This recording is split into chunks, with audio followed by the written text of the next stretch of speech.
جہاں ہمیں حکم ہے کہ ہر نماز میں سورہ حمد کی تلاوت کریں. فاتحۃ الکتاب اسے کہتے ہیں. اس کے بغیر نماز نہیں ہوتی. ہر نماز میں سورہ حمد موجود ہے، ضروری ہے کہ وہ پڑھے. لا صلاۃ الا بفاتحۃ الکتاب، یہ حدیث مبارکہ ہے. اور یہ کہ کوئی نماز بغیر سورہ حمد کے نہیں ہوگی.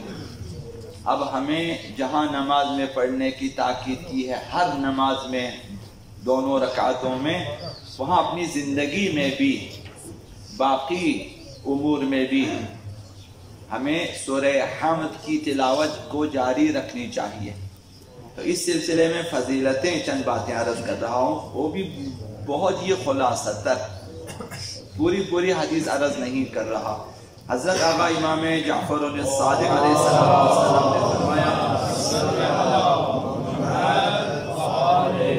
یہ تفسیر نور الثقلین میں لکھا یہ حدیث، چھٹے امام نے فرمایا کہ قطعی طور پر سورہ حمد میں اسم اعظم موجود ہے. یقینی طور پر، حتمی طور پر سورہ حمد کے اندر اسم اعظم موجود ہے. اسم اعظم موجود ہے یعنی اگر ہم سورہ حمد کی تلاوت کرتے رہیں تو ہم نے اس ضمن میں اسم اعظم سے بھی خداوند متعال کو پکارا ہے، اور پھر دعائیں مستجاب ہوتی ہیں. جس دعا میں اسم اعظم شامل ہو دعائیں قبول ہوتی ہیں. تو وقتاً فوقتاً اس سورہ کی تلاوت کو جاری رکھیں آپ. جس طرح سورہ قل ہو اللہ کو ہمیشہ پڑھنا چاہیے کہ انسان کے مقامات بہت بڑھ جاتے ہیں، جبکہ چھوٹا سا سورہ ہے، توجہ کے ساتھ پڑھیں بہت اچھا ہے. معنی کی طرف توجہ کر کے پڑھیں اور بھی اچھا ہے. اسی طرح سورہ حمد بھی، کہ انسان کسی طرح سے اسم اعظم اس کی زبان پہ آ جائے. اب نہ معلوم اس سورہ میں کہاں اور کس طرح سے اسم اعظم اس میں پوشیدہ ہے، نہیں معلوم. یہ اہل بیت اطہار کو معلوم ہے. یہ پہلی حدیث. اور دوسری حدیث بھی من لا یحضر الفقیہ اور وسائل الشیعہ میں موجود ہے. حضرت آقا امام رضا علیہ السلام نے ارشاد فرمایا، نماز میں سورہ حمد کو اس لیے رکھا ہے، خداوند متعال نے نماز میں سورہ حمد کو اس لیے لازمی قرار دیا ہے کہ جو خیرات و برکات و حکمتیں اس سورہ میں موجود ہیں کسی بھی سورہ میں موجود نہیں ہیں. یعنی افضل ترین سورہ کو خداوند متعال نے نماز میں واجب قرار دیا ہے. تو اس سورہ ہم نہیں جانتے، ہمیں نہیں معلوم، لیکن اس سورہ میں وہ برکتیں، وہ حکمتیں موجود ہیں کہ کسی دوسرے سورہ میں نہیں ہیں. اس لیے امت پر خداوند متعال نے یہ عنایت فرمایا ہے، یہ کرم کیا ہے کہ اس سورہ کو نماز میں لازمی قرار دیا ہے، تاکہ ہم فیوزات خداوند متعال سے محروم نہ رہیں. تیسری حدیث مبارکہ، یہ بھی تفسیر نور الثقلین اور تفسیر اہل بیت دونوں میں موجود ہیں. آقا رسول خدا صلی اللہ علیہ وآلہ وسلم نے فرمایا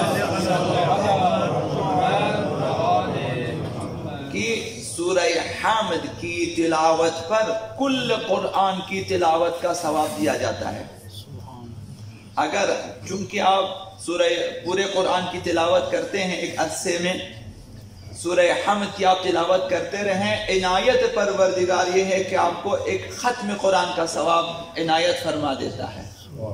تو لہٰذا اس سورہ کی تلاوت میں سستی نہیں کرنی چاہیے. وقتاً فوقتاً جب بھی موقع ملے اس سورہ کی تلاوت کریں. اور چوتھی حدیث مبارکہ، یہ بھی تفسیر اہل بیت اور تفسیر برہان اور الکافی میں موجود ہے. یہ حدیث مبارکہ آقا امام صادق علیہ السلام سے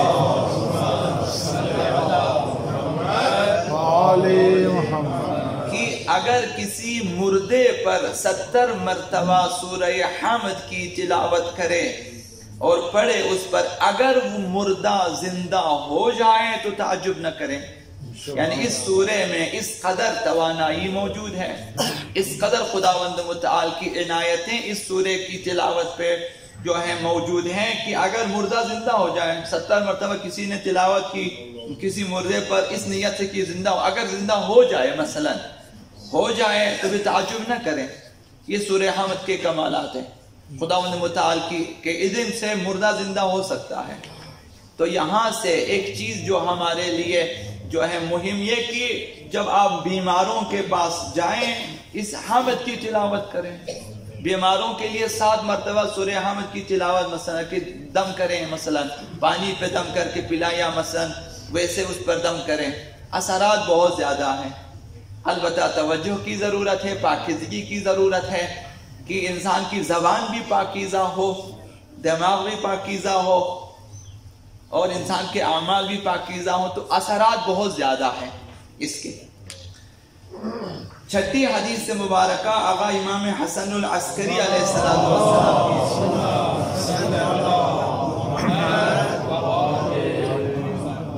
یہ حدیث تفسیر اہل بیت میں، تفسیر روائی اہل بیت اور بحار الانوار میں موجود ہے کہ 11ویں امام نے فرمایا سورہ حمد کی تلاوت پر خداوند متعال سلطنت سلیمان کے برابر صدقہ دینے کا ثواب دے دیتا ہے۔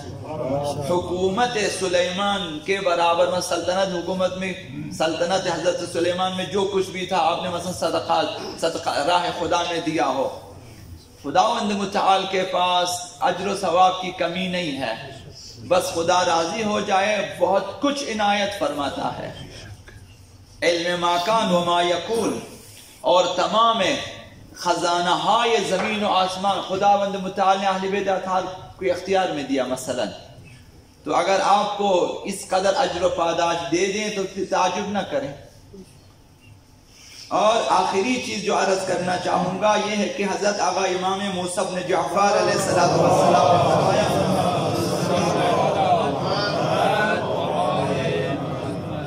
یہ تو مفاتیح الجنان میں موجود ہے، سب دیکھ سکتے ہیں، فرمایا اگر سفر پر جانے لگو تو گھر کے دروازے پر کھڑے ہو جاؤ، گھر کے دروازے پر کھڑے ہو کر سورہ فاتحہ پڑھو، اپنے سامنے سورہ فاتحہ پڑھو، پھر دائیں طرف رخ کریں سورہ فاتحہ پڑھیں، پھر بائیں طرف رخ کر کے سورہ فاتحہ پڑھیں۔